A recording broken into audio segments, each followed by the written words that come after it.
ഡിവൈഎഫ്ഐയുടെ K7 soccer അഖിലേന്ത്യാ sevens football ടൂർണമെന്റിന് കാഞ്ഞങ്ങാട്ട് ആവേശോജ്വല തുടക്കം. 20 നാൾ നീളുന്ന ടൂർണമെന്റ് ശനിയാഴ്ച രാത്രി മുൻ ഇന്ത്യൻ നായകൻ ജോപ്പോൾ അഞ്ചേരി ഉദ്ഘാടനം ചെയ്തു. This news sponsored by Boby Chemmanur international jewellers. ലഹരിയാവാം കളിയിടങ്ങളിൽ എന്ന സന്ദേശം ഉയർത്തിപ്പിടിച്ചുകൊണ്ടാണ് ഡിവൈഎഫ്ഐ കാഞ്ഞങ്ങാട് ബ്ലോക്ക് കമ്മിറ്റി 4ാമത് K7 സോക്കർ അഖിലേന്ത്യാ സെവൻസ് ഫുട്ബോൾ ടൂർണമെന്റ് സംഘടിപ്പിക്കുന്നത്. ദുർഗ ഹയർ സെക്കൻഡറി സ്കൂൾ മൈതാനിയിൽ പ്രത്യേകം സജ്ജമാക്കിയ ഫ്ലഡ് ലൈറ്റ് സ്റ്റേഡിയത്തിൽ നടക്കുന്ന ചാമ്പ്യൻഷിപ്പ് ശനിയാഴ്ച രാത്രി മുൻ Indian football team captain Jo Paul Ancheri ഉദ്ഘാടനം ചെയ്തു.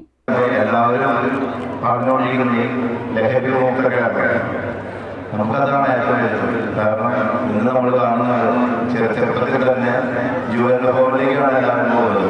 10ാം ക്ലാസ് എന്നതിനും ആ ഒരു പരിപാടി മാറ്റിയില്ല. കാരണം അവരെന്ത് കഴിച്ചുകൊണ്ടാണോ ഇടുകൊള്ളുന്നതെന്ന് മനസ്സിലാക്കുന്നില്ല. കാരണം അതുപോലെ ലഹരിയുടെ മാറി നമുക്ക് ഫുട്ബോളിന്റെ ലഹരിയിലേക്ക് സ്പോർട്സ് ഫുട്ബോൾ എന്ന് ഞാൻ പറയുന്നില്ല, ഏത് സ്പോർട്സ് ആയാലും നിങ്ങൾ തിരഞ്ഞെടുക്കാം. അതിലൂടെ നിങ്ങൾക്ക് ഒരുപാട് ചാൻസുകളാണ് ഇന്ത്യയിലുള്ളത്. കളിക്കളങ്ങളിൽ നിങ്ങൾക്ക് കിട്ടാൻ സാധിക്കുന്നത് പൈസ എടുക്കാൻ പൈസ മനസ്സിലാക്കാൻ പറ്റുന്ന ഒരു കരിയർ കൂടിയാണ് ഫുട്ബോൾ. നമ്മൾ ഏതൊക്കെയാണ് ബാസ്കറ്റ്ബോളായാലും വോളിബോളായാലും പക്ഷെ അതിലേക്ക് കടന്നില്ല, മറ്റുള്ളവരെ മാറി. ചടങ്ങിൽ സംഘാടക സമിതി ചെയർമാൻ P.K. നിഷാന്ത് അധ്യക്ഷനായി.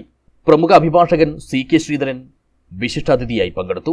കാഞ്ഞങ്ങാട് നഗരസഭയുടെ മുൻ chairman V.V. Rameshan, DYFI Kasaragod ജില്ലാ സെക്രട്ടറി രജീഷ് വെള്ളാട്ട്, SFA സംസ്ഥാന ജനറൽ സെക്രട്ടറി M.A. ലത്തീഫ്, ജില്ലാ ട്രഷറർ സൈനുദ്ദീൻ, M. രാഘവൻ, ഹമീദ് ഹാജി എന്നിവർ സംസാരിച്ചു.